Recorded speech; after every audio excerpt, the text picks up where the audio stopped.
24, versículo, ¿cuál? 50, dicen acá. Estamos en Lucas 24, ya estamos terminando el libro de Lucas, hoy lo terminamos. Y Lucas ha sido un libro, una aventura increíble por la palabra de Dios que nos ha enseñado cosas espectaculares. Lucas nos ha mostrado y demostrado una y otra vez, Jesús es Dios. Jesús es Dios. Y para hacerlo, Lucas lo que hizo fue comenzar recopilando todas las profecías del Antiguo Testamento y mostrando cómo Jesús cumplió todas y cada una de ellas, empezando por quien lo anunciaría, un precursor. Ese fue Juan el Bautista. Por eso Juan el Bautista, cuando ve a Jesús, lo anuncia cumpliendo la profecía y dicen, miren, ahí viene el Cordero de Dios que quita el pecado del mundo. También el bautismo de Jesús muestra el reconocimiento por parte de Dios. Dijo, este es mi Hijo amado, en quien tengo complacencia. Esa fue la otra cosa que vimos. Jesús inició su ministerio a los 30 años, recolectó miles de discípulos. Por desgracia, las personas lo seguían por los motivos equivocados.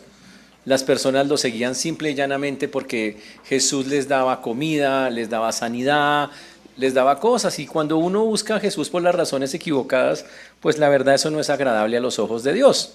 Por eso el Señor se enojó bastante y dijo, ¿hasta cuándo os he de soportar, generación incrédula? Porque para él era un motivo de incredulidad que la gente lo buscara por favores, porque básicamente estamos hablando de que la gente lo que quería es que el Señor le hiciera algunos favores en su vida.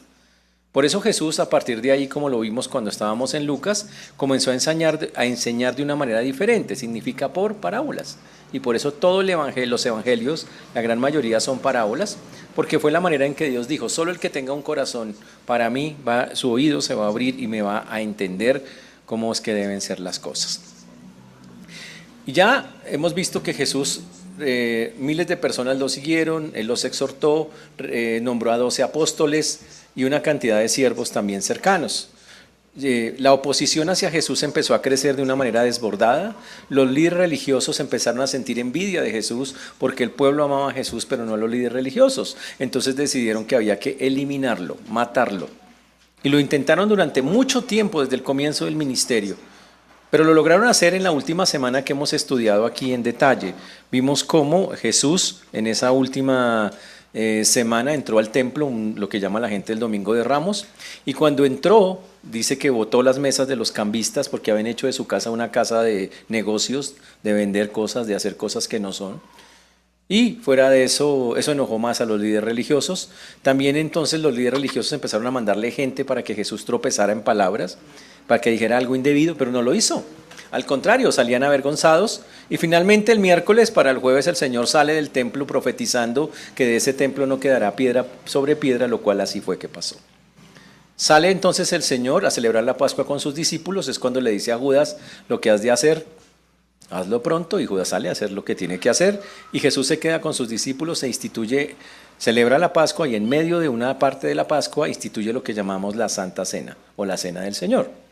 Salen de allí, de ese lugar, es muy tarde, 12 de la noche más o menos, se van a un lugar que se llama Getsemaní, un huerto, donde oraban normalmente. Jesús pide ayuda en oración, pero sus discípulos se duermen, no aguantan lo que el Señor les está pidiendo y se duermen. Jesús ora más de una hora, de una manera muy intensa, muy fuerte, sabe lo que va a venir, hasta que llega Judas para entregarle finalmente sobre la 1:00 y 1:30 de la mañana tal vez, y viene con un grupo de soldados para llevarse preso a Jesús.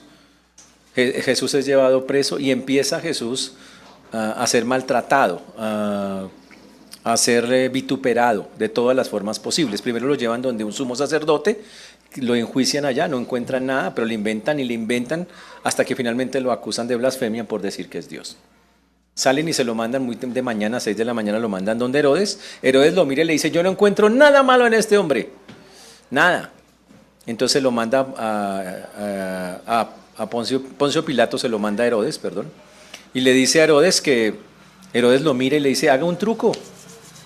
Jesús no hace ninguno. Jesús no es para hacer trucos o para hacer milagros o cosas cuando la gente quiera. Y se enoja mucho se enoja este hombre y entonces se lo devuelve a Poncio Pilatos. Primero maltrata de una manera terrible, se burla de él, lo viste como si fuera un rey, se lo devuelve a Poncio Pilatos. Poncio Pilatos vuelve y lo examina 2 veces y lo encuentra inocente. Pero la presión de la gente era tan grande que finalmente lo entrega a la crucifixión. Pero Jesús ya lleva 20 horas sin dormir, va derecho, está cansado, agotado, por eso no puede cargar la cruz. Le piden a alguien que le ayude, a Simón de Cirene, y finalmente a las 9 de la mañana es colgado sobre un madero y dura allí 6 horas. En esas 6 horas perdona a los que le han hecho eso, dice en una de sus frases, perdónalos porque no saben lo que hacen, pero la más importante para nosotros es aquella que antes de morir dice, consumado es, que significa hecho el pago. Señor, el pago que tú exigías ya quedó hecho. Y él mismo, siendo Dios, decide cuándo morir y dice, en sus manos entrego mi espíritu. Él mismo lo entregó.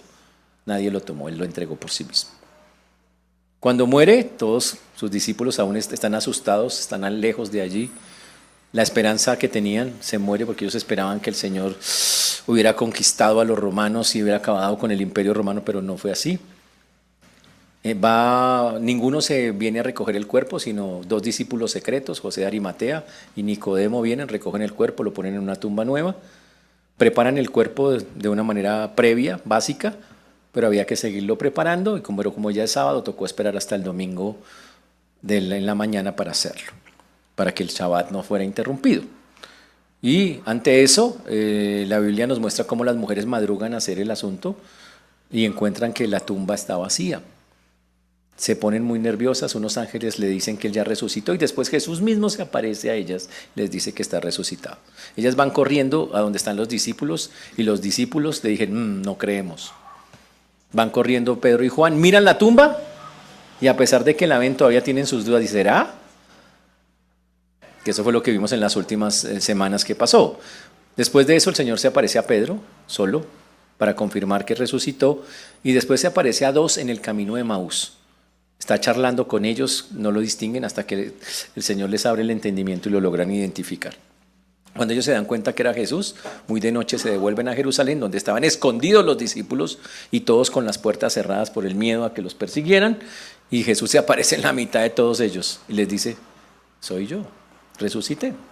Y para comprobar que es una resurrección genuina en carne y hueso, dice que le traigan algo de comer, que toquen sus manos, que miren las marcas que tiene.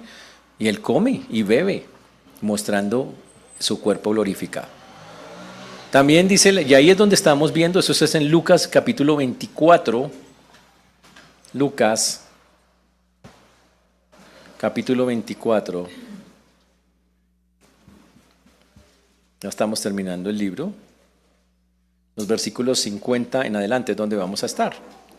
El Señor termina la conversación cuando se mete en medio de ellos, les abre el entendimiento, finalmente ellos entienden las escrituras y dicen, ya entendí, ahora sí entiendo todo, porque el Señor les abre el entendimiento en ese momento. Y cuando ya llegamos a ese punto, el Señor les dice que vayan a Jerusalén a esperar la promesa del Padre. ¿Cuál es la promesa del Padre? El Espíritu Santo.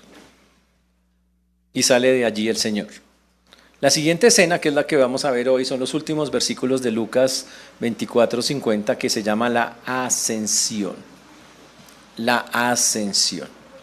Pero antes de eso vamos a orar por un momento pidiéndole a Dios que nos ayude para explicar con claridad este texto que vamos a estar compartiendo el día de hoy. Amén.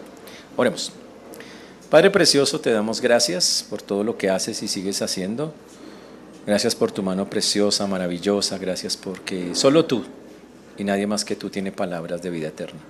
Hoy ponemos delante tuyo una vez más esta, Señor, tu palabra para que haga el impacto que tiene que hacer en nuestras vidas. Como lo veíamos la semana pasada, abre nuestro entendimiento para comprender las Escrituras, para expresarlas con claridad y también, Señor, para practicarlas conforme tú mandas. Ten misericordia de todos los que nos escuchan y de tu siervo quien habla en Cristo Jesús. Amén y amén. Y cuando termina el Señor que está en medio de ellos y les dice que vayan a Jerusalén, no aparece más el Señor hasta la escena del versículo número 50, Lucas 24:50. El texto dice, y los sacó fuera hasta Betania y alzando las manos los bendijo. Y aquí dice que el Señor casi como que les pone una cita. Está en el versículo número 50, y los sacó fuera hasta un lugar que se llama Betania. Betania era un lugar que había servido de refugio algunas veces para Jesús. Era un lugar donde Jesús había pasado cuando era perseguido algunos momentos y allí estuvo él en algunas ocasiones. Y básicamente el Señor los dirigió hacia ese lugar. Estaba en medio de ellos, la Biblia no dice qué pasó más, cómo fue, si se desapareció, pero lo cierto es que los dirigió, les dijo vamos hacia allá, los llevó, ahí aparece la escena, aparecen ya los discípulos en ese lugar. Betania es un lugar que está al lado de los Montes de los Olivos y Betania obviamente representa un lugar muy especial porque Cristo en algunas ocasiones tuvo una comunión íntima con ellos en ese lugar. Había sido un lugar de refugio espiritual. Cuando Jesús estaba muy agobiado por las multitudes, la Biblia dice que iba a Betania y allá se refugiaba, estaba más tranquilo. Y entonces hizo algo que era normal en los sacerdotes de esa época, en los sacerdotes judíos, que era bendecir alzando las manos. Y básicamente era una bendición sacerdotal, levantar las manos y empezar a expresar algunas palabras. No era hacer un símbolo, no era te bendigo, no era una cosa así, sino era con palabras. En la Biblia hay muchas bendiciones sacerdotales. El Señor haga resplandecer tu rostro sobre ti y cosas como esas. No sabemos exactamente cuál fue la clase de bendición que dijo, pero el asunto es que el Señor empezó a bendecirlos y no fue el único momento, sino que el texto muestra que mientras iban hablando, los iba bendiciendo mientras iban llegando hasta ese lugar allí en Betania. Muy chévere. Pero para entender toda la escena completa nos toca ir a otro libro de la Biblia que narra detalles que este libro no narra. Toca ir al libro de los Hechos, al capítulo 1, al versículo número 6. Hechos 1, 6.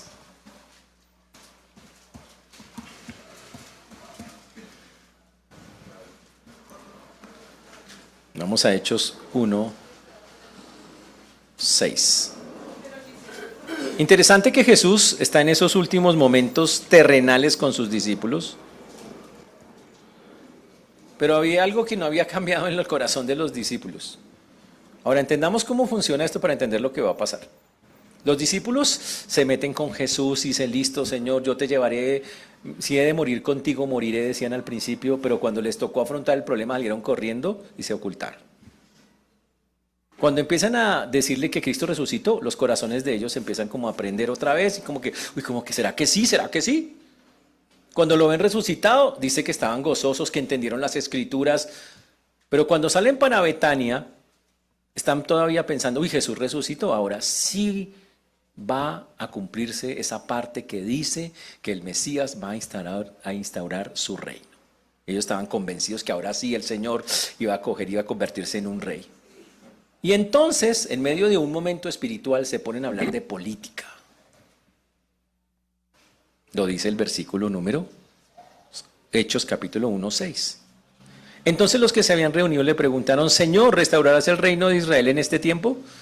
Dice, espere, pero ¿cómo? Estamos hablando de otras cosas. Ellos dicen, ya que estás aquí, ellos no sabían que el Señor iba a irse a despedir de ellos en ese momento.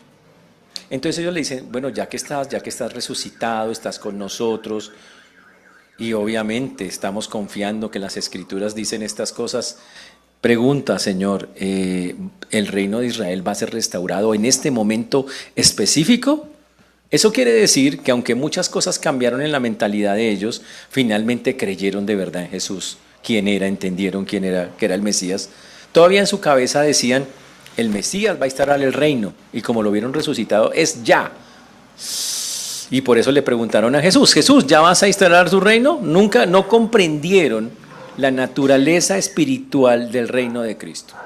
No comprendieron la parte espiritual del asunto. Y querían todavía que eso que estaba escrito ocurriera en ese momento. Esa inmediatez de la pregunta lo dijeron con ansiedad. Como está escrito, está diciendo que, ¿cierto que ya vas a instalar el reino? ¿Ya? ¡Wow! ¿Qué quiere decir? Por un lado, decían, si Cristo resucitó, tiene el poder para acabar con cualquiera y restaurar el reino. O sea, por ese lado, tenían una fe que Jesús tenía el poder. Pero por el otro, ignoraban las palabras del mismo Jesús. Jesús ya nos había enseñado en una parábola que Él no iba a volver inmediatamente, que se iba a ir y que iba a volver, y eso ya estaba escrito. Pero ellos había momentos, ya lo vimos, que no miraba eso. La respuesta de Jesús es bien interesante. Cuando uno le pregunta algo al Señor, pues el Señor responde. En el versículo 7, Hechos capítulo 1, versículo 7, y les dijo, no os toca a vosotros saber los tiempos o las sazones que el Padre puso en su sola potestad. La respuesta de Cristo es una respuesta instantánea y es una respuesta correctiva. Y les está diciendo en pocas palabras, el conocimiento de los tiempos futuros está fuera del ámbito humano. Es potestad completamente de Dios. Yo sé que a muchos quieren saber, ¿usted le gustaría saber qué va a pasar mañana? Y en una semana, y en un mes. Hay gente obsesionada con esas vainas. Ay, ¿y qué será? ¿Y qué pasará? Y hay gente que vive pensando, hasta paga brujos y hechiceros para que le digan vainas de esas. Eso no agrada a Dios. El futuro lo maneja el Señor. Aquí dice claramente, señores, el futuro está fuera del ámbito humano. Es algo que le compete exclusivamente al Señor. Cristo, en pocas palabras, no les contesta cuándo va a pasar eso. Ellos dicen, restaurarás él. Ellos están preguntando una fecha. Señor, díganos una fecha. Y el Señor dice, esto no les toca saberlo a ustedes. Pero él usa dos palabras. Dice, no les toca a ustedes saber los tiempos y las sazones. Los tiempos se refieren a la duración cronológica, el tiempo puntual. Dígame, el mes tal, el 12 de octubre a tal hora. Y las sazones son los momentos oportunos. Significa las cosas que Dios cuadra para que ese momento pase. Dice, a ustedes no les toca saber ni el momento exacto ni cómo Dios lo va a cuadrar. Eso es una cosa que no va. Y que Dios no va a responderles a ustedes. ¿Por qué? Porque son cosas, lo dice el texto, que el Padre puso en su sola potestad. Significa, el único que las conoce es Dios, es potestad de Él cuando las lleva a cabo. Así de sencillo. La pregunta que quiero hacerlo es, cuando hay cosas en su vida que usted no está entendiendo, ¿por qué le pasan? Hay personas que empiezan, pero ¿por qué me pasará esto? No entiendo. Y mi pregunta es, ¿cuál ha sido su reacción cuando Dios no le ha querido contestar el porqué de ciertas cosas que pasan en su vida? Opción 1, agachar la cabeza y decir, me someto completamente a mi Dios. Lindo. Opción 2, usted empieza, no dice nada, pero hace así, como los taxis, esos son los perritos de los taxis. Y adentro dice, no me parece. Opción 3, usted es más rebotado todavía.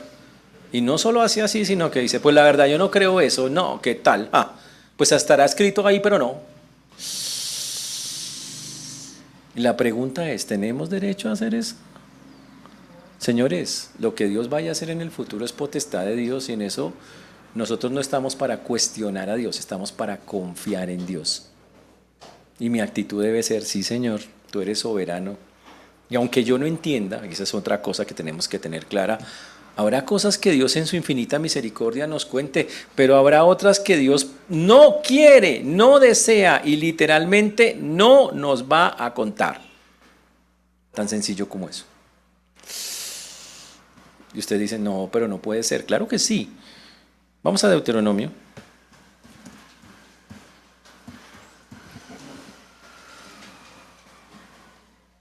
A ver, Deuteronomio 29.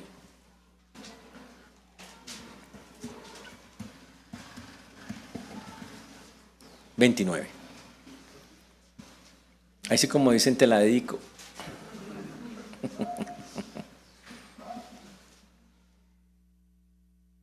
Deuteronomio 29. ¿Qué dice ahí? Las cosas secretas pertenecen a nosotros. Nah. Señores, hay cosas que Dios se va a guardar. Y tiene todo el derecho a guardárselas porque es Dios. No hay forma de cuestionar eso. Por eso dice, las cosas secretas pertenecen a Jehová nuestro Dios. ¿Listo? ¿Y qué debe ser mi actitud cuando Dios no me quiere contar esas cosas? Bueno, Señor, tú sabrás, seguro tienes un plan con eso, muchas gracias. Solo puedo confiar que seguro tienes el control porque tú eres soberano sobre todas las cosas. Ush. Listo. Tremenda respuesta del Señor. Yo todo inquieto, ¿vas a restaurar el reino? ¿Vas a restaurar el reino? Y el Señor les dice, no te toca saber eso, la verdad no voy a contestarte eso. Eso le compete al Padre y la verdad no te voy a dar la respuesta. Más bien, dice el Señor, en lugar de estarse preocupando y especulando cómo será mañana, y será que me irá bien, y será, y algunos viven desesperados porque parece que no tuvieran una esperanza en el futuro. Con el Señor las cosas son claras, el futuro debe ser claro para nosotros, hasta la muerte es clara. La Biblia dice que morir es ganancia. La vaina es si usted cree que es ganancia, que algunos viven asustados, ay, ¿cómo va a morir? Pero si yo le creo a la Biblia ya me dice el futuro si estoy en Cristo. Me dice claramente, mire, usted se va a morir, va a tener un juicio conmigo, y como usted es un creyente, nos vamos a encontrar y vamos a vivir para siempre juntos. Así de sencillo. Entonces, ¿por qué me inquieto por el futuro si ya sé que eso es así? Pero cuando todavía no creo en el Señor o no creo en algunas cosas que Dios dice, mi corazón se inquieta porque, ¿y qué pasará? ¿Y qué será? Y no debería ser así. La corrección que hace Cristo es bastante interesante en este pasaje. Él les dije, básicamente el Señor dice, dejen de estar especulando sobre el futuro. Más bien, hagan lo que tienen que hacer mientras están en la tierra. ¿Y qué es lo que tienen que hacer en la tierra? Algo que el Señor ya había dicho muchas veces que hicieran. Está en Hechos capítulo 1, versículo 8. Recuerden que todas estas palabras las dice antes de subir al cielo. Hechos 1:8, un versículo más famoso que... Pero recibiréis poder cuando haya venido sobre vosotros el Espíritu Santo y me seréis testigos en Jerusalén, Judea, Samaria y hasta lo último de la tierra. El Señor le dice, en lugar de estarse preocupando, sí, ¿qué pasará y qué será? La preocupación de la gente hoy por el futuro es tan grande que hay incluso ya iglesias que se hacen llamar cristianas, entre bien paréntesis, dizque para que les cuenten el futuro y buscan que les profeticen. Eso es ir en contra de lo que la Biblia dice. Eso es algo grave y delicado. Nosotros no andamos buscando adivinaciones. El Señor no dejó su palabra como una cosa de adivinar y de estar en esas cosas. El Señor quiere que tengamos una dependencia total de Él cada día, y eso implica, confío en lo que Dios va a hacer, aunque no sé qué va a hacer, pero confío plenamente en Él. Entonces el Señor redirecciona a sus discípulos y les dice, pero recibiréis poder cuando haya venido sobre vosotros el Espíritu Santo, y me seréis testigos. Entonces, en lugar de estar pensando, especulando sobre el futuro y sobre el reino, más bien, señores, acuérdense de algo que va a pasar. Si recapitulamos, el Señor en el libro de Juan dice que Él, cuando se fuera, iba a mandar a uno de la misma esencia. Lo llaman en el griego el Parácletos, que significa el que se coloca al lado. El Consolador es otra palabra para eso, y la traducción literal es para nosotros el Espíritu Santo. Y el Señor dice, más bien acuérdense de las palabras que les dije que voy a mandarles. Les dice que antes de eso les dijo, vayan a Jerusalén a esperar la venida del Espíritu Santo, la promesa. Eso es lo que deben hacer. Cuando la reciban, háganme el favor, en lugar de preocuparse qué pasa mañana, hagan la tarea que les dije que iban a hacer cuando llegue el Espíritu Santo. Aquí, como está escrito, esa venida del Espíritu Santo es un acontecimiento, un evento externo que se va a efectuar en el corazón de ellos. El Espíritu vendrá sobre ellos, dice el Señor, dice que esperen allí en ese lugar hasta que venga sobre ellos. Y fue literalmente como pasó. Más adelante en el mismo libro de los Hechos ocurre que ellos están allí congregados en el aposento alto, que de alto no tiene nada, es un mezanino, ¿ok? Para que lo tengan claro. Entonces, y están ahí orando todos juiciosos cuando ¡shum!, desciende el Espíritu Santo, tal cual el Señor está diciendo que tenía que pasar. Cuando el Espíritu Santo desciende, el Señor le dice que se acuerden cuál es la función, que van a recibir algo que mucha gente quiere. La gente dice, yo quiero poderes sobrenaturales. Pues ya el cristiano ya tiene uno. Cuando recibe el Espíritu Santo, Dios capacita sobrenaturalmente a esa persona para que pueda hacer algo que Dios pide en ese versículo. No es para hacer cualquier cosa. El Espíritu Santo no es para tumbar gente y levantarla. Levántese, párese. No es para hacer cosas de esas. El Espíritu Santo ahí dice en el mismo texto de Hechos 1:8, nos da ese poder, esa capacidad para testificar. Significa para que yo abra mi boca sin temor, sin miedo, con confianza. ¿En dónde? En Jerusalén, Judea, Samaria, hasta lo último de la tierra. Eso viene siendo como Castilla, Bosa, Soacha, compartir, y pueblos alrededor. Y más allá, básicamente es lo que está diciendo. Pero sin temor. Y por eso el Señor les dice, en lugar de preocuparse, hágame el favor, pongan a hacer lo que yo los puse a hacer en la tierra mientras nos vemos. ¿Qué tocaba hacer? Ir y testificar. Eso es lo que les está diciendo. Necesito que el evangelio corra, básicamente es lo que les dice el Señor. Necesito que el evangelio se expanda por todos los lugares, y eso es lo que está pidiendo el Señor que ocurra. Y le está pidiendo a sus discípulos, háganme el favor y cumplen lo que hablamos en más de una ocasión. El Señor Jesús en muchas ocasiones en la palabra de Dios les dijo claramente a ellos que tenían que ir a muchos lugares, que ellos iban a ser sus testigos. Y en ese momento les recuerda de una manera muy clara que por favor lleven a cabo la obra que Él les había enseñado a hacer. Ahora, algunos versículos nos hablan claramente de que la gente en este mundo no busca a Dios. Y el Señor durante todo su ministerio en este libro resaltó que nosotros teníamos que proclamar la palabra precisamente a todas esas gentes perdidas que hay en el mundo. Cuando en el libro de Juan, en el capítulo 15, el versículo 26, el Señor dijo, cuando venga el Consolador, o sea, el Espíritu Santo, a quien yo enviaré del Padre, o sea, el Espíritu de verdad, el cual procede del Padre, Él dará testimonio acerca de mí. Y era lo que tenía que pasar. Por eso el Espíritu Santo es para que ustedes testimonio de Jesús. Y eso es lo que el Señor está resaltando. Obviamente había que esperar ese descenso, pero cuando ese descenso ocurriera, el pueblo de Dios tenía que convertirse en un testigo a todas las naciones. Y eso es algo que tendría y ha pasado desde ese momento hasta hoy. Pero ahora, ¿cómo funciona eso en la práctica? Los discípulos recibieron el Espíritu, se convirtieron en testigos, las personas a las que les hablaron se convirtieron en creyentes, y ahora esos creyentes son testigos, y así sucesivamente hasta que llegamos aquí. Todos los que conocen a Cristo literalmente somos testigos que tenemos que hablar a otros las mismas cosas que estamos mirando nosotros acá.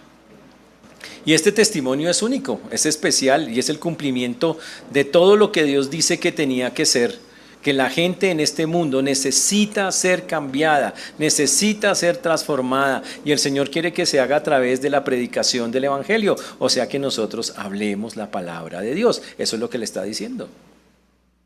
Ahora, para que quede más claro, vamos a mirar unos textos que lo dicen todavía de palabras de Jesús. Juan 17:18.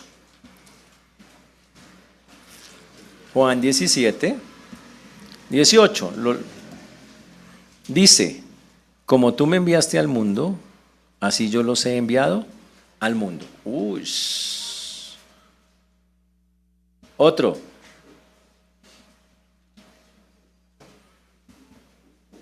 Dice, vamos a Juan, capítulo 1, versículo 29, que es cuando Juan el Bautista lo proclama.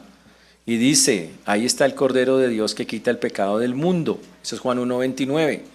¿Cuál es la intención de proclamar que Él era el Cordero de Dios que quita el pecado del mundo? Que todos los que lo conocieran hicieran exactamente lo mismo, que llegaran y llevaran el Evangelio a todas partes.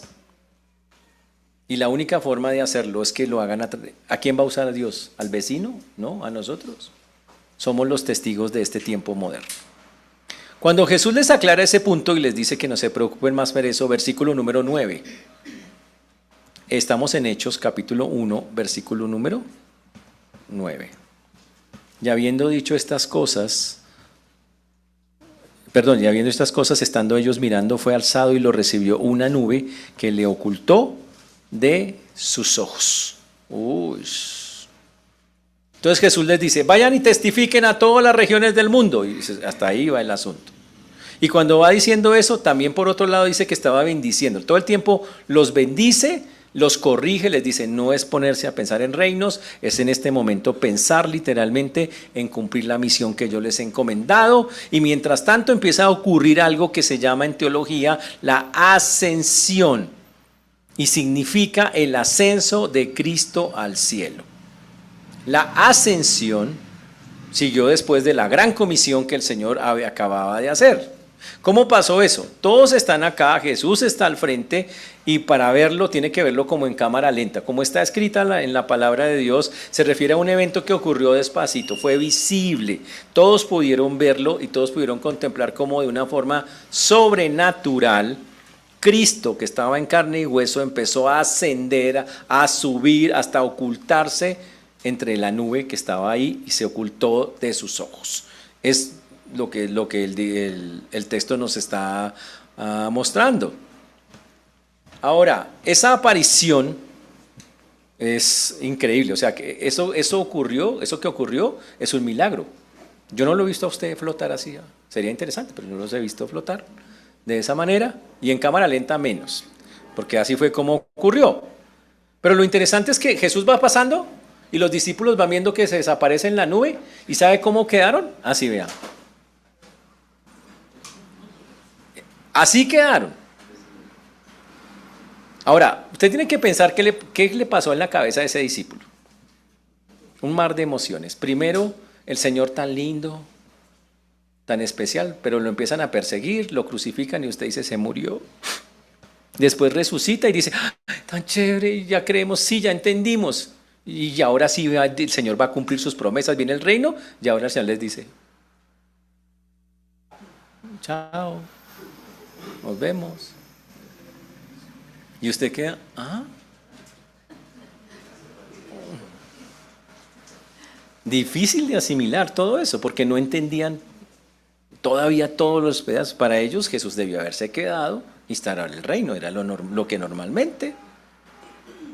El versículo 51, Lucas 24, 51, devolviéndose un poquito a Lucas un momento, dice, Lucas 24, 51. Y aconteció que bendiciéndoles se separó de ellos y fue llevado arriba al cielo. Y la Biblia dice que el asunto terminó en que el Señor sí fue, mientras los bendecía, hablaba con ellos todo esto, fue subiendo despacio. ¿Y dónde terminó, dice el texto?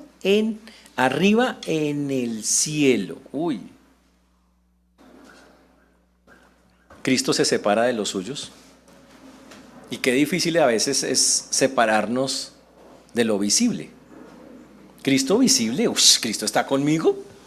Los discípulos, mientras tuvieron a Jesús, somos unos duros, nadie puede con nosotros. Señor, quémalos porque no creen en ti. Se arriesgaban a ser así de altaneros y groseros, porque se sentían acompañados. Pero Jesús se va y todos, ¿y ahora qué? Tremendo. La separación, algo difícil. Y el Señor está diciendo, los bendigo, y se separan. Aquí en adelante, ¿se quieren sostener? ¿Sabe qué tienen que tener las personas? Confianza en Dios. Y a nosotros que estamos acá y que no lo vemos, ¿sabe qué tenemos que tener? Confianza en Dios. Y el Señor se empieza a distanciar gradualmente, lentamente, y de pronto ya no está. Fue llevado arriba. Significa, llegó con su Padre Celestial. Y sabemos por la Biblia que se encuentra a la diestra del Padre intercediendo por nosotros. Que gracias a eso toda potestad le fue dada en los cielos y en la tierra, y todas tendrán un día que doblegarse ante el Señor, gracias a lo que hizo el Señor. Pero cuando llegamos al versículo, ahora devolvámonos a Hechos 1, 10.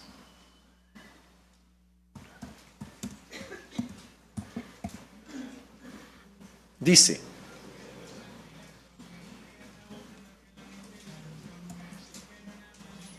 uno 10. Y estando con los ojos puestos en el cielo, entre tanto que él se iba, ¿qué significa eso? Ellos se quedaron atónicos con la escena y quedaron así. Y la verdad, no querían moverse para ningún lado. Seguro, como a veces hace uno que se pierde un avión entre las nubes y usted sigue mirando a ver si sale por otro lado. No salió. No pasó. Y se quedaron así todos. Quedarse quieto, contemplar al Señor, y lo que hace el Señor pues es lindo, pero la Biblia habla claramente que la contemplación no es la vida total de un cristiano. Tiene que accionar, tiene que moverse. Y los ángeles le recuerdan a estas personas el asunto. El versículo, Dios dice que se aparecen dos varones con vestiduras blancas. En ese momento de asombro que están todos concentrados mirando al cielo, ellos están ahí absortos, mirando, fijando su atención en el punto donde desapareció Jesús de su vista. ¡Wow! Seguro muchas cosas pasaron por su cabeza. ¿Y ahora qué? Entonces Dios manda un par de ángeles. Recuerde que los ángeles son servidores de Dios, son mensajeros del Señor. Y manda a dos de sus mensajeros. La tendencia humana es permanecer mirando hacia el cielo en lugar de cumplir la comisión terrenal que Dios nos ha puesto, señores.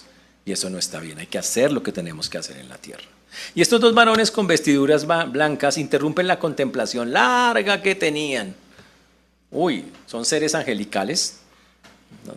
Obviamente no sabemos si eran de modelo 2 alas, 4 alas, 6 alas.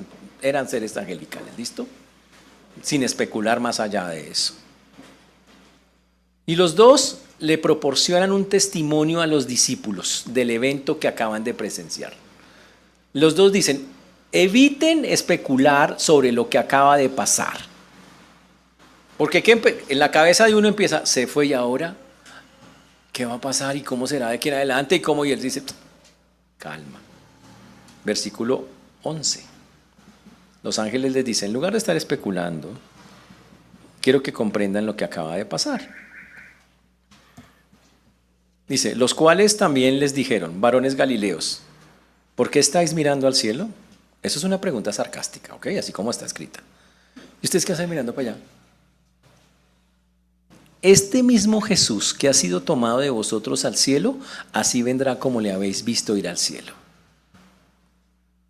El mensaje comienza diciéndoles por nombre propio, varones galileos. Ellos venían de la región de Galilea. Y les muestra la identidad terrenal a las personas que les estaba hablando. Y les hace esa pregunta retórica, ¿por qué estáis mirando hacia el cielo? Dicen, debemos de dejar de estar contemplando, a ver qué, y especulando. Más bien, háganme el favor, hagan una acción obediente. Hay algo más apropiado que estar simplemente mirando al cielo, esperando a ver a qué horas aparecen las cosas. Y eso es hacer la voluntad de Dios. Y entonces, a partir de ese momento, Jesús confirma algo que la Biblia dice por todas partes. Se llama la segunda venida de Cristo. Los ángeles lo confirman y dicen, señores, Cristo ya vino por primera vez como un siervo, pero falta el cumplimiento de las profecías de Jesús como un rey. Y para que se cumpla, este mismo Jesús, este de carne y hueso con el que charlaron, hablaron, que ustedes vieron que subió allá, así tal cual se fue, un día va a regresar visiblemente. Tal cual se fue, tal cual va a regresar. Y será una manifestación tan espiritual como esa que estuvo involucrada en ese momento. Algo fantástico. Ahora, cuando los ángeles hablaron, los discípulos descansaron. Sus mentes se calmaron.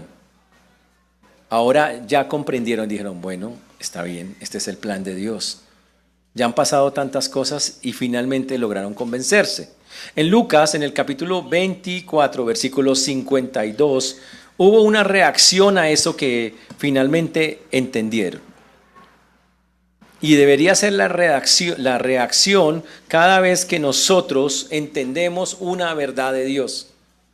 Cuando usted entiende una verdad de Dios, la reacción debería ser adorar a Dios. Señor, qué grande eres. Señor, qué poderoso eres. Señor, Y literalmente fue lo que pasó. Lucas 24, 52 dice que ellos, después de haberle adorado, volvieron a Jerusalén, con gran gozo.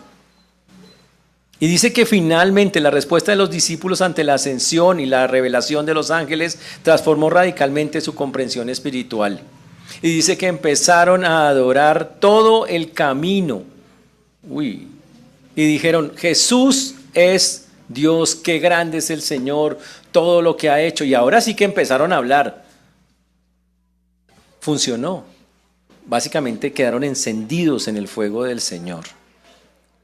Ahora, la adoración a la que se refiere acá no es una expresión emocional. No es que usted hoy tenga un frío, un calorcito acá. No, no, no, no, no. Estamos hablando de un acto teológico consciente.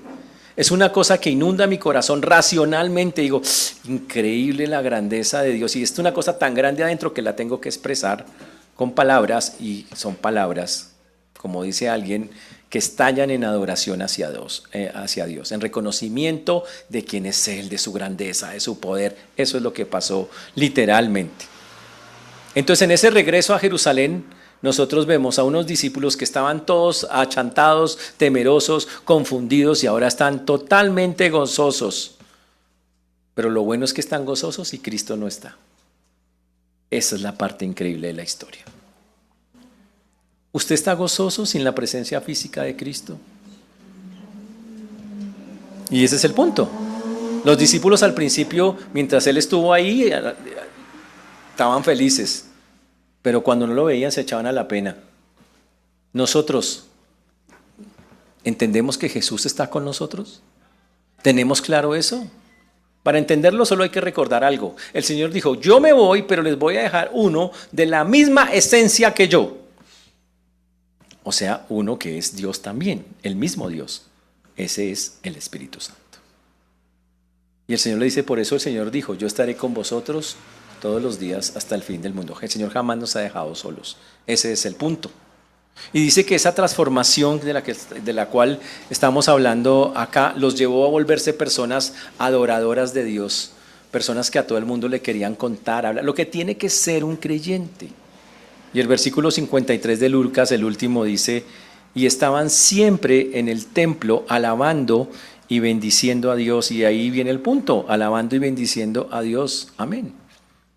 Y la reacción de ellos fue, tengo que hablar de Dios, llenos de gozo, llenos de alegría. Lo cual me lleva a hacerles una pregunta capciosa.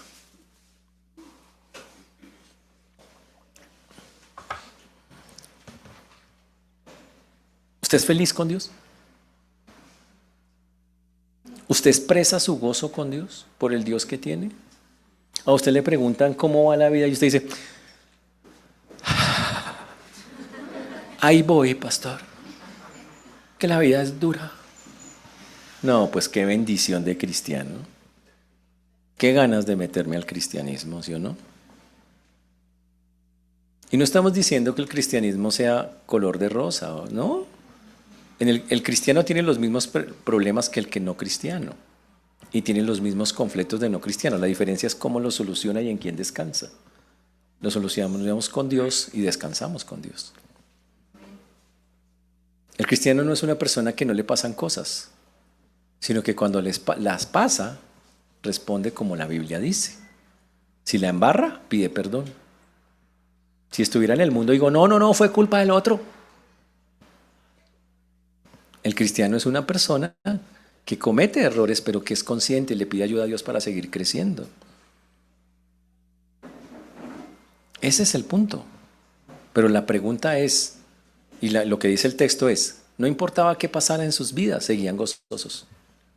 Y yo le pregunto, ¿está gozoso en el Señor? Desde el Antiguo Testamento, la gente entendió que esa es una parte muy importante con Dios. Que pase lo que pase, no pierda mi gozo. Y gozo no es que estoy con cara de ponqué todos los días. No es eso. ¿Ok? Sí, porque la gente pensará, no, vivir toteado a la risa, no es eso. El gozo es una tranquilidad que adentro, una alegría de que estoy en el Señor y que no importa lo que pase, me está acompañando, que estoy en un momento difícil, que estoy en un momento complicado, pero Señor, tú estás aquí. Bueno, gracias, me consuela mi alma, mi espíritu. También es estar feliz, también.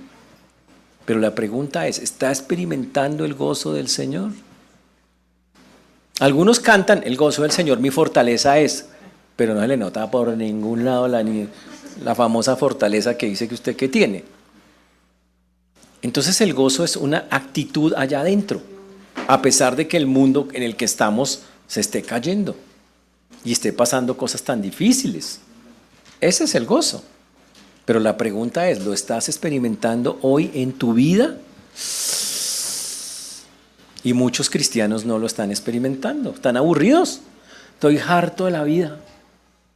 No, pastor, la verdad he pensado que estoy orando, Señor, llévame pronto.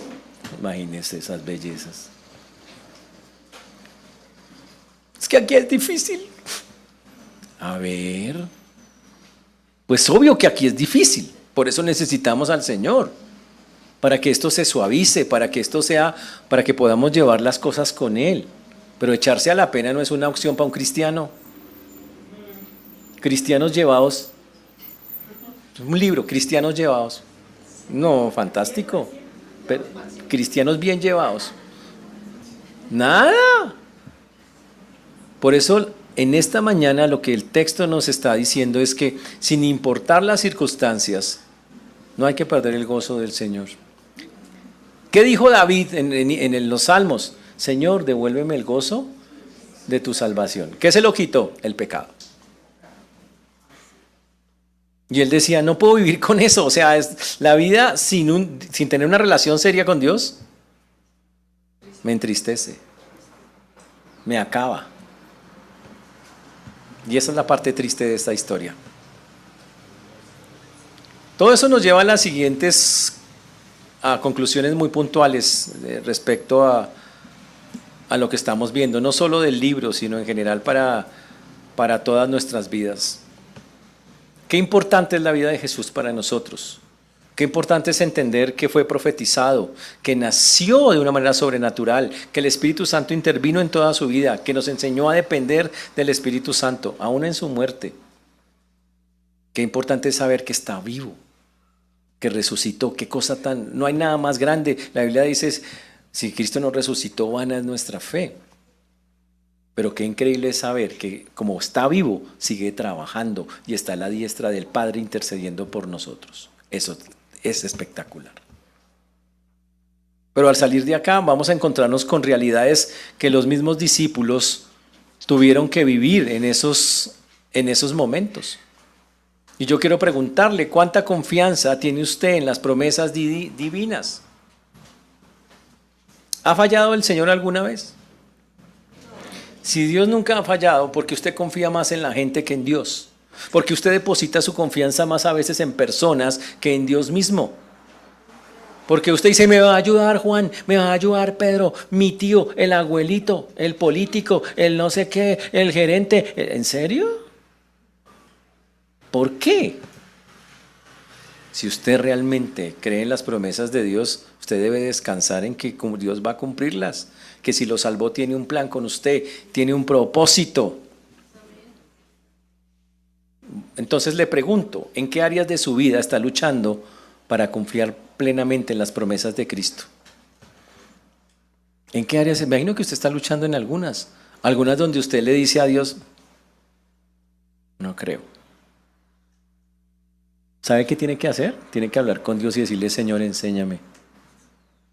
Señor, perdona, me cuesta creer esto. Dios no se va a enojar.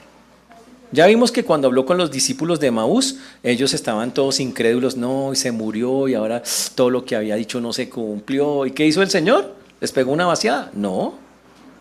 Con mucho amor les explicó, les abrió el entendimiento, y se llenaron de alegría.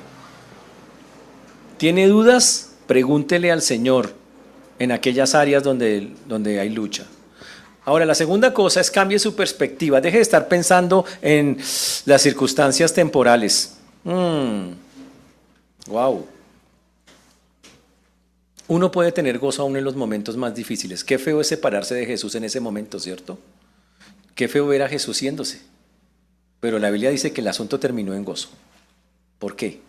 Porque era más importante todo lo que Él dijo, lo que sembró, lo que ha hecho. O sea, tenemos que confiar que Dios, el hecho de que no esté visible con nosotros, no quiere decir que no va a cumplir. Al contrario, ya cumplió, porque todo creyente tiene el Espíritu Santo trabajando en su vida. Y Dios está trabajando en usted, cambiándole, transformándole. Entonces, ¿Qué está haciendo usted para mantener esa perspectiva divina cuando las circunstancias son difíciles? ¿Qué está haciendo? Y lo que la Biblia nos pide que hagamos es confíe. Cuando las cosas se pongan difíciles, bueno, Señor, tengo dolor o tengo tristeza o esto es un asunto muy complejo, pero tú estás conmigo, Señor. Si usted quiere alentar su corazón cuando pase eso, hay un consejo. Léase el libro de los Salmos. ¿Sabe cómo son los salmos? Los salmos son como nosotros, muchos. Comienzan quejándose. Señor, los malos me persiguen, tengo enfermedades. No, la vida es terrible, pero los salmos no terminan nunca así. ¿Sabe cómo terminan todos los salmos? Pero tú eres Dios poderoso que me levanta, eres el gran. Así terminan todos los salmos. Proclamando que Dios, a pesar de eso, y me gozo en lo que hay, y la gente gozosa y feliz. Y así tiene que terminar eso. Igualito como lo estamos viendo acá. Señores, dejemos de especular con el futuro. La Biblia nos manda a vivir el presente. Lo dice la Biblia en muchos versículos. Mas buscad primeramente el reino de Dios y su justicia, y todas estas cosas serán añadidas. Y nos dice que cada día trae su propio afán. Basta cada día su propio. Hagamos el favor y vivamos día a día con el Señor. Obedezcamos lo que tenemos de hacer. Deje de preocuparse. Deje de preocuparse por el pasado porque no lo puede cambiar. Por el futuro porque no lo conoce. ¿Para qué se mata? Y por el presente, vívalo conforme a Dios y descanse haciendo lo que Dios le manda hacer. No pierda el tiempo especulando qué va a hacer de su vida. Yo miro las caras de ustedes y yo sé que ya no hay mucha vida. Pues porque todos vamos a morir, obviamente, obvio, todos acá. Y la hermana, a todos nos puede pasar. Pues obvio que sí, a todos nos va a pasar, es claro, es correcto. Pero el punto es, y mientras morimos, ¿qué pasa? Hagamos la obra del Señor, confiemos, hagamos la parte que nos toca en esta tierra. En lugar de estarse matando, tranquilos, Dios sabe qué va a pasar mañana. Ojalá supiéramos, no tenemos ni idea. Pero algo que sí va a pasar es que si yo hago la voluntad de Dios, voy a descansar en eso porque, Señor, esto es lo que quiere que, a pesar de lo que pase, esto es lo que quieres que yo esté haciendo ahora, en este lugar, en este momento. La otra cosa es que el Señor nos enseña en este texto que a veces va a haber separaciones difíciles para un bien mayor. La separación de Jesús de sus discípulos produjo algo todavía más grande, que Dios viviera en nosotros a través del Espíritu Santo. Es algo impresionante. Si el Señor no se va, eso más grande que es que el Espíritu viva acá no pasa. Eso es increíble, que Dios mismo viva a través de su Espíritu acá, eso es una cosa impresionante. Entonces a veces cuando las separaciones sean muy duras, porque a veces pensamos eso, recuerden que son parte del plan divino para cosas mayores. Y démosle gracias a Dios por cada cosa que pasa, así nos produzca dolor o tristeza, porque tenemos una confianza plena en el Señor. Es una cosa muy bonita y muy especial, así debe ser. La otra cosa que nos enseña también todo este texto y específicamente esta parte es que quite sus miedos. Usted puede hablar del Señor claramente, el Señor le dio el poder para testificar, háblele a otros. No diga, es que yo no sé, yo soy ¿qué? Eso dijo Moisés, Señor, yo soy tardo para hablar. ¿Y qué le contestó el Señor así muy lindo? ¿Quién hizo al mudo y al sordo? ¿Y quién? ¿No fui yo? Entonces, si yo lo mando a hablar y usted es sordo, yo luego que escuche, yo luego que hable. Y aquí el Señor dice, les mandé el Espíritu Santo para que no tengan ninguna excusa. Él hace la obra, usted déjese usar, mejor dicho. Eso es lo que está diciendo. Eso nos lleva a una pregunta. ¿Usted está dejando que el poder de Dios salga en ese sentido? No el suyo, el de Dios. Está hablándole a otros porque esa es la forma de mostrar lo poderoso que es Dios, cómo doblega los corazones con su palabra.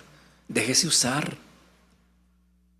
Pero claro, si usted vive en medio, pastor, lo que pasa es que yo tengo una vida muy sufrida, yo me la paso pensando en mis problemas todo el día. Desde las 7 a las 8 de la mañana en el problema número 1, de las 8 a las 10 en el problema número 2. Y llega la noche y no ha acabado, es un recuento ahí dando vueltas. Entonces, ¿a qué juega? La Biblia dice, hágame el favor, use esto tan bonito que Dios nos dio, úsela. Otra cosa que este texto enseña, la reacción natural a ver lo que Dios hace es cada día meterme más con Dios. Ellos dijeron, ahora me la paso más en el templo, empezaron adorando a Dios, significa, Señor, ¿cómo te sirvo? Señor, ¿cómo hago? Lo que debería pasar después de que terminamos un libro o una cosa como de que conocemos algo más de Dios profundamente es, Señor, ¿cómo te sirvo más? ¿Cómo me meto más contigo? ¿Qué puedo hacer? Señor, ¿qué hay que hacer? ¿Cuál es mi labor en esta tierra mientras llega el momento que nos encontremos finalmente? Y le pregunto, ¿está haciendo algo para adorar a Dios de manera continua o usted cree que eso solo es el domingo en la iglesia, el día que no llueve y usted viene? La adoración que estos hombres le dieron fue todo el tiempo, van por el camino, están adorando, llegan al templo, adoran, están afuera, adoran. Porque eso hace un cristiano que entiende quién es su Dios. Esa es la parte increíble de eso. Y la última es, ¿somos esos testigos que habla ahí? El Señor dijo, vamos a ser testigos. ¿Somos testigos? ¿Mi vida es un testigo para el mundo? Lo que como yo vivo es un testigo a este mundo que necesita del Señor. Ojalá que así sea. Por eso solo resta decirles, Lucas ha sido un libro muy bonito, pero ahora que llegamos al final específicamente de este libro, después de ¿cuánto tiempo? 1 año, 2 años, no sé. De 2 años. Lo que debe pasar en nuestro corazón es, wow, Dios es increíble Jesús siendo Dios. Qué poder, y qué bonitos regalos nos dejó, que no es otro que el Espíritu Santo en nuestras vidas. Por favor, pídanle a Dios. Recuerden que la semana pasada y antepasada vimos que cuando algo no se entiende, uno le dice, Señor, abre mi entendimiento. Pídanle eso a las cosas. Y las que no le explique, porque ya vimos hoy que no todas las explica, Señor, gracias. Descanso en que tus pensamientos son siempre de bien y no de mal, para todos y cada uno de nosotros. Y descanso en eso. Hermanos, que el Señor nos ayude. La próxima semana comenzaremos un nuevo libro, que ese es el libro que sigue. Entonces esperamos que nos acompañen, pero que el Señor nos permita recordar esas verdades. Amén. Pongámonos de pie, vamos a orar, gozosos de todo lo que Dios es.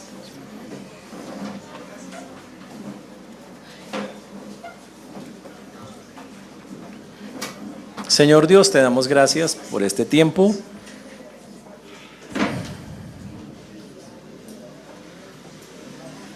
Te damos gracias porque solo tú eres Rey de Reyes y Señor de Señores. Gracias porque cada vez es más claro quién eres tú, Señor. Perdónanos porque muchas veces nos cuesta tanto hacer tu voluntad, hacer tantas cosas que tú mandas, que tú pides. Ayúdanos, Señor, a conocerte más, abre nuestro entendimiento a través de todas estas verdades. Gracias, Señor, por morir por nosotros, por hacer esta obra tan increíble como la que hemos visto, Señor, a través de este libro, y por mostrarnos tu grandeza y tu poder, Señor, en todas y cada una de estas cosas.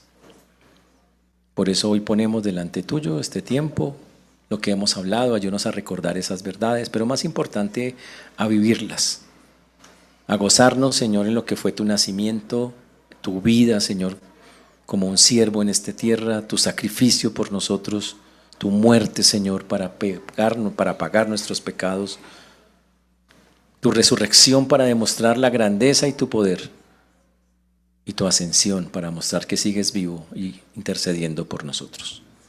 Por eso honor y gloria sean dadas a ti en Cristo Jesús. Amén. Amén.